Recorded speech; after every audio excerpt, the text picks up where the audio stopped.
네, 제비뽑기 속에 담긴 내적 의미라는 제목으로 이렇게 말씀을 나누도록 하겠습니다. 네, 오늘 아침에 교회가 함께 기도했던 기도의 제목 가운데 또 안타깝게도 한 선교사님의 소천이라는 이야기를 듣습니다. 저도 지난 겨울 이렇게 한 선교지를 담당해야 될 어떤 마음을 받고 또 올여름에 하나님께서 보내셔서 파키스탄이라는 지역을 선교를 다녀왔었는데 그 땅 가운데 사역하고 있는 선교사님들의 모습을 보면서 우리는 1년에 잠깐 때로는 기도하며 마음만 모으지만 그 땅 가운데 사역하고 있는 선교사님들의 수고는 참으로 컸다라는 생각을 돌아보게 됩니다. 가족들에게 있어서는 참 안타깝고 유감이 되는 이야기지만 우리 성도님들 더욱더 그 땅을 위해서 기도해 주시고 하나님 나라의 살기에 있어서 심이 없도록 또 어렵지 않도록 그 가정이 힘이 될 수 있도록 계속적으로 기도해 주시면 감사하겠습니다. 사람들이 많이 찾는 해운대 종종 저녁 시간이나 때로는 시간이 날 때 그곳을 산책할 때가 있습니다. 수많은 사람들은 한국의 곳곳에서 심고 회복을 위해서 해운대를 찾아옵니다. 최고의 바다 그리고 많은 관광 자원이 있는 이곳에서 사람들은 찾아와서 그곳에서 벌어지고 있는 청년들의 버스킹 공연이나 때로는 좋은 추억을 남기고 싶다라는 생각에 그림 하나 정도를 그리고 돌아가곤 합니다. 그런데 과연 저곳에도 사람들이 갈까라는 생각을 하는 곳이 있는데 종종 다니다 보면 토종비계를 보는 곳, 또 운세를 점치는 곳이 있는데 제 생각과 달리 많은 사람들이 줄을 서서 그곳에 앉아서 운세를 보고 삶에 대해서 그들이 생각하고 있는 것, 때로는 염려하는 것들에 대해서 하늘에 운을 치는 모습들을 보는 것이 있습니다. 근데 사실 우리도 어떤 제비뽑기 이런 부분들이 밖에만 있는 것이 아니라 사실 얼마 전까지만 해도 교회 안에서 종종 있었던 모습인 것 같기도 합니다. 최근에 한국 교회 안에서 많이 사라졌지만 송구영신 예배 때면 많은 성도님들이 교회를 찾을 때 성전 입구에서 말씀 뽑기를 했던 그런 부분들이 우리에게서도 많이 있었던 것 같습니다. 이전에는 교회 잘 나오시지 못하던 분도 1년에 한 번쯤 송구영신 예배에 나와서 복 받기 위해서, 때로는 특별한 사정이 있어서 교회에 못 오시는 분은 연락을 해서 말씀 뽑기를 부탁하며 그 말씀 하나 붙들고 살아가려고 했었던 모습들이 우리에게도 있었던 것 같습니다. 오늘 본문을 보면 비슷한 듯하지만 전혀 다른 하나님이 세우신 지도자 여호수아를 통한 제비뽑기가 등장하고 있습니다. 이 제비뽑기의 의미가 무엇일까에 대한 고민을 우리는 성경 안에서 한번 했으면 좋겠는데요, 성경에서는 제비뽑기가 곳곳에서 언급되고 있습니다. 제비뽑기란 사전에 표시를 해둔 특정 물건을 땅바닥에 던지거나 또는 용기에 넣은 후에 무작위로 뽑으면서 나에게 돌아오는 것을 찾는 방법입니다. 성경 역사를 보면 제비뽑기라는 단어는 레위기에서 아사셀 염소를 치할 때 먼저 등장을 하게 됩니다. 레위기 16장 8절, 9절, 10절 말씀을 참고하면 이스라엘 백성들이 하나님께서 명령하셨던 그 말씀대로 살아가지 못할 때 정한 속죄일 날 이스라엘 백성과 제사장은 2마리의 염소를 취합니다. 그 중에 제비뽑기를 해서 한 마리의 염소는 백성들의 죄를 위해서 생명을 취하고 하나님께 드리는데, 또 다른 한 마리는 생명을 살려서 여호와 앞에 두었다가 속죄가 끝나고 나면 살려서 광야로 보내게 되는, 하나님께서 살리시고 죽이는 것도 하나님이 하신다, 우리의 죄를 사하실 뿐만 아니라 우리를 구속하시는 이가 하나님이시다라는 장면이 아사셀 염소를 통하여서 레위기에 등장합니다. 조금 뒤를 넘어가 보면 민수기 26장 55절 56절 말씀에 모세가 여호와의 말씀대로 땅을 분배할 때 제비 뽑는 방식을 취합니다.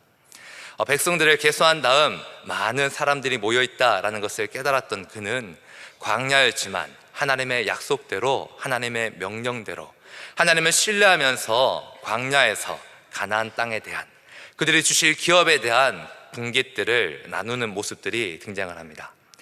더불어서 하나님께서는 우리에게 복을 주시기 위해서, 우리의 죄를 속죄하기 위해서 제비뽑기를 하실 뿐만 아니라 공의로우신 하나님이심을 드러내기 위해서 요나 사건을 통하여서는 하나님의 명령 가운데 불복종해서 도망치고 있는 그를 구별해서 하나님의 말씀에 쓰임받는 자로 세우시기 위해서 폭풍우가 있는 배 위에서 하나님은 제비뽑기를 하십니다. 그리고 신약으로 넘어오면요, 예수 그리스도를 배반했던 가룟 유다를 대신하기 위해서 두 명의 추천되어졌던 사람들 중에 제비를 뽑아서 마띠아를 선택하게 하는 장면들이 성경에서 등장하고 있습니다. 오늘 본문에서는 이스라엘의 나머지 7지파가 실로에서 제비를 뽑아 땅을 분배하는 내용입니다. 여호수아는 제비를 뽑음으로 땅 분배에 대한 논란의 여지를 남기지 않으려고 하고 철저히 인간의 방법이지만 인간의 계획이 아니라 하나님을 의지하여, 제비는 사람이 뽑으나 모든 일을 작정하시는 이는 하나님이심을 믿는 믿음으로 그는 제비 뽑기를 시행하고 있습니다. 오늘 베냐민 지파가 첫 번째 서쪽 지역에서 땅을 뽑았던 그 지역을 자세히 보면 조금은 조심스럽습니다. 남으로는 가장 유력한 지파인 유다가 이미 자리를 잡고 있습니다. 북으로는 또 다른 유력 지파인 에브라임 지파가 배치되어 있고, 접경 지역에는 므낫세 지파가 자리 잡고 있는 지역 속에서 베냐민 지파는 땅이 크지도 않고 또 그들의 어떤 영향력이 크지도 않은 상황 속에서, 그들의 어떤 모습 속에서 조심해야 될 정세 속에 그들이 놓여 있습니다. 이는 마치 우리나라의 국제 정세를 보는 것처럼 서쪽에는 중국이 있고 북쪽에는 러시아가, 남쪽에는 일본, 동쪽에는 미국이 있는 것처럼 우리나라는 세계적으로 강한 나라들의 전략적인 요충지, 비록 나라는 작은 반도 나라이지만 이 땅을 지켜내고 확장해내기가 참으로 쉽지 않은 지형적인 요새 속에 우리가 있다는 것입니다. 그러나 오늘 베냐민 지파는 그들의 땅의 상황이 쉽지 않지만 하나님을 통하여서, 여호수아의 손을 통하여서, 여호수아의 말씀을 통하여서 그들이 뽑은 제비 뽑기 가운데 순종하고 있습니다. 그들이 순종하고 있는 이유는 오늘 말씀 속에서 제비 뽑기를 통하여서 하나님은 자신이 어떤 분이신지를 드러내시기 때문입니다. 하나님은 이전에도 그랬고 지금도 그랬고 앞으로도 우리의 삶 가운데 함께 하시면서 끊임없이 우리에게 말씀하시고 하나님의 일을 행하시면서 그분이 우리의 약속을 성취하시겠다라는 것을 드러내시는 분이 바로 하나님이십니다. 우리는 작은 일 하나하나의 일이 hil비하지만 우리는 우리의 유익을 위해서 때로는 선택을 하고 때로는 중요한 약속인데도 그것을 파기할 때가 있습니다. 그러나 창조주시며 전능하시고 영원하시며 불변하시는 그 하나님은 우리를 위해서 약속하시고 그 약속을 위해서 모든 것을 내어주시는 이가 바로 하나님이십니다. 인간의 스토리는 언약적인 관점에서 끊임없는 실패의 연속입니다. 아담도 모세도 여호수아도 완전하신 하나님 앞에서 우리는 거룩하지 못했고 우리는 끊임없이 실패했습니다. 그러나 하나님의 스토리는 실패의 자리에 있는 우리를 끊임없이 위로하시고 회복시키시고 돌이키시려는 회복의 역사가 하나님의 스토리다라는 것입니다. 최초의 사람 아담은 하나님의 명령에 순종하지 못했습니다. 그러나 하나님은 새로운 언약을 우리와 맺으시며 우리를 죄에서 회복시키시기를 원하십니다.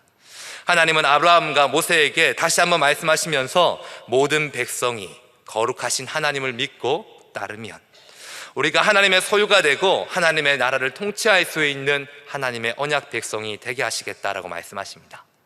하나님은 그 언약을 계속적으로 이루어 가시기 위해서 아브라함에게, 모세에게, 우리가 세상 가운데 노예 생활하고 있을 때 우리를 출애굽시키시고 홍해를 건너가게 하시고 광야에서도 하나님의 백성 삼아주셔서 먹이시고 입히시는 분이 바로 하나님이셨습니다.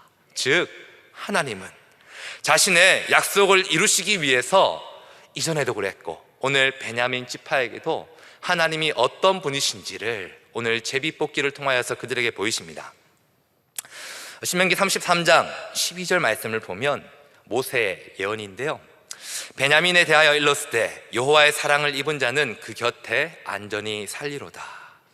여호와께서 그를 날이 마치도록 보호하시고 그를 자기 어깨 사이에 있게 하시리로다.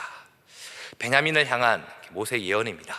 여호와의 사랑을 입은 자, 하나님의 곁에 두게 하시겠다라고 이야기합니다.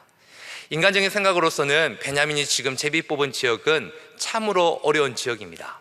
정세도 주변에 족속들도 강한 나라들이 있는 지역이라서 그들이 어떻게 해야 될까에 대해서 끊임없이 고민해야 될 지역 속에 있습니다. 그러나 예언의 말씀을 빗대어서 보게 되면 그들은 하나님의 성전, 유다, 그리고 에브라임 지파, 남에 있을 때는 예루살렘으로, 북에 있을 때는 실로로, 어디에 있든지 성전 가까이 있을 수 있었던 하나님의 예언의 성취를, 하나님의 약속을, 하나님의 신실하심을 그들이 받았던 땅의 유업을 통하여서 그들은 깨달아 알 수 있었다는 것입니다. 잠언 16장 9절 말씀을 보면 사람이 마음으로 자기의 길을 계획할지라도 제비를 뽑을지라도 그의 걸음을 인도하시는 이는 여호와 하나님이시다라는 말씀을 합니다. 18장 18절 말씀을 보면 제비 뽑는 것은 다툼을 그치게 하여 강한 자 사이에서 해결하게 한다라는 말씀을 주고 있다는 것이죠. 오늘 제비 뽑기 사건을 통하여서 베냐민 지파는, 이스라엘 백성들은 다른 것을 보는 것이 아니라 그들의 삶 가운데 하나님이 주시리라고 하셨던 하나님의 땅을, 또 그들에게 예비하신 언약을 이루시는 하나님의 약속의 말씀을 그들은 보게 되었다라는 것입니다. 더불어서 오늘 베냐민 지파는 이 제비 뽑기를 통하여서 그들의 삶 가운데 거룩한 동기를 다시 한번 발견하게 됩니다. 오늘 읽었던 말씀의 전반부를 보면 백성들이 실로에 모여서 회막을 세울 때 그들은 가나안 정복 전쟁에서 지쳐 있었습니다. 그래서 요단 동편에서 땅 분배가 이루어진 뒤에 서편에서 이루어져야 될 땅 분배가 계속적으로 미뤄지고 있었습니다. 본문에서 등장하고 있는 앞으로 땅 분배를 받을 7지파는 광야에서처럼 가나안에서 유랑하고 있었는데도, 그들의 기업을 받지 못했는데도 그들은 하나님의 약속을 의지하며 세상을 정복해야 될 그들의 사명을 잊고 가나안에 혼합하고 그 땅 가운데 익숙해져서 그저 살아가고 있었습니다.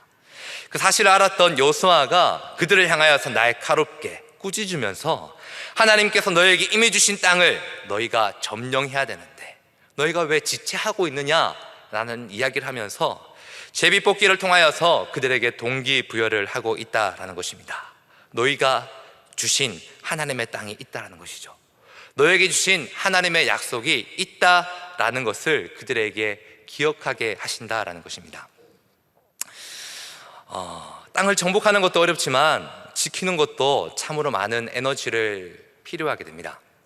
제가 섬기고 있는 지역 54개구는 참으로 큰 땅입니다. 용당부터 창원, 거제까지 참으로 이루 셀 수 없는 땅을 하나님께서 저에게 축복으로 주셨습니다. 할렐루야. 네, 아멘. 저는 축복으로 받습니다. 해석이 중요하니까요. 일주일 전에 그 땅을 보면서 사실 사역하면서 그 넓은 땅을 목양한다는 것이 쉽지는 않더라고요. 그런데 저에게 있어서도 제비뽑기처럼 동기부여를 받는 일이 있었던 것이 일주일 전에 태풍이 부산 가까이 지나갔었습니다. 마치 우리의 믿음을 시험하는 것 마냥 태풍의 이동거리와 시간은 주일 예배와 절묘하게 겹쳤습니다. 여러분, 이럴 때 예배를 드리는 것과 우리의 안전에 대한 영역 속에서 우리는 어떤 것을 선택해야 됩니까? 조심스러운 문제죠. 그런데요, 태풍이 올라오고 있는 그때 거제도에서 신앙생활을 하고 계시는 우리 교구의 성도님이 태풍을 뚫고 예배드리러 올라오시는 거예요. 주일 예배를 드리셨고요, 맡은 바 직분을 다 감당하셨습니다. 오후 2시부터 거가대교는 통제되었어요.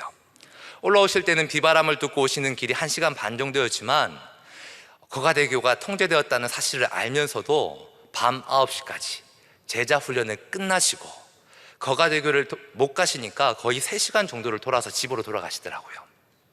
여러분, 정복하는 것도 어렵지만 믿음을 지키면서 이 땅 가운데 그 땅을 소유하며 살아가는 것도 참 어려운 것 같습니다. 오늘 여호수아는 이스라엘 백성들에게 하나님께서 말씀하고 계시는데도 멈춰서 있는 그들을 향하여서 동기부여하기 위해서 제비뽑기를 하고 있다는 것이죠. 이것은 이 시대를 살아가고 있는 우리에게도 마찬가지입니다. 하나님은 예정하시고 작정하시고 실행하시기 위해서 성부와 성자와 성령을 우리에게 보내셨습니다. 끊임없이 하나님에게서 멀어지려고 하는 우리를 구속하시기 위해서 하나님은 예수 그리스도를 이 땅 가운데 보내셔서 죽이셨고 우리를 위해서 살리셔서 부활의 첫 열매가 되게 하시며 예수 그리스도를 통하여서 구원을 받을 수 있는 하나님의 백성이 되게 하셨습니다. 더불어서 이 땅 가운데 우리 안에 내주하고 있는 성령을 통하여서 때로는 지금도 성경 말씀을 통해서 명령하시고 말씀하시는데도 이길 수 없는 연약한 삶 속에서 성령을 통해서 끊임없이 동기부여하시는 분이 바로 하나님이시다라는 것입니다. 여러분, 제비뽑기 때로는 우연일 수 있고 때로는 그것이 어떤 요행일 수도 있습니다. 그러나 성경 안에서 하나님께서 우리에게 주시는 그 말씀을 돌아보게 되면 때로는 우연, 성경에 때로는 신학적인 어떤 방법으로 돌아보면 하나님께서는 우연을 통해서도 우리의 삶 가운데 하나님의 섭리를 드러내시고 우리에게 동기를 부여하시고 우리의 삶 가운데 이 땅 가운데 살아갈 하나님의 명령을 지킬 수 있는 은혜를 부여하신다라는 것입니다. 베냐민 지파가 받았던 그 땅은 작을 수 있습니다. 그러나 그 땅 가운데 충실하며 때로는 경쟁과 어떤 어려움 속에서 충실하게 살아갔었던 베냐민 지파의 역사를 보면 하나님께서는 그 지파 가운데 많은 리더들을 세우십니다. 사사시대에는 왼손잡이 사사 에웃을 세우시고 첫 번째 이스라엘의 왕이 되었던 사울을 세우시고 포로 시대에는 하나님께서 많은 사람들이 힘들어할 때 그 땅을 구원해낼 수 있는 에스더의 후견자이자 이스라엘 백성들을 위해서 기도했었던 모르드게, 그 모든 사람들이 베냐민 지파의 사람이었다는 것입니다. 여러분, 우리의 삶 가운데 하나님께서 맡기신 그 일들을 바라보며 사랑방 전도축제, 특별히 여러분이 감당하고 있는 지역과 가정과 삶들을 돌아보시면서 그것들 하나님이셨다라는 것을 믿음으로 받으며 끊임없이 여러분의 마음속에 하나님께서 주시는 동기부여를 가지고 어떤 일이든지 믿음으로 이 땅 가운데 살아가시는 여러분이 되시기를 주님의 이름으로 축복을 드립니다. 오늘 제비뽑기를 통해서 신실하신 하나님을 알아가고 주신 것을 어떻게 다스려야 될지에 대한 사명의식으로 또 주신 하나님의 은혜를 돌아보며 오늘도 하루도 복음을 선포하며 살아갈 수 있는 저와 여러분이 되시기를 주님의 이름으로 축복을 드립니다. 주신 말씀과 가지고 오신 기도의 제목을 기억하시면서 이 시간 같이 주의 이름 크게 부르짖고 기도하시겠습니다.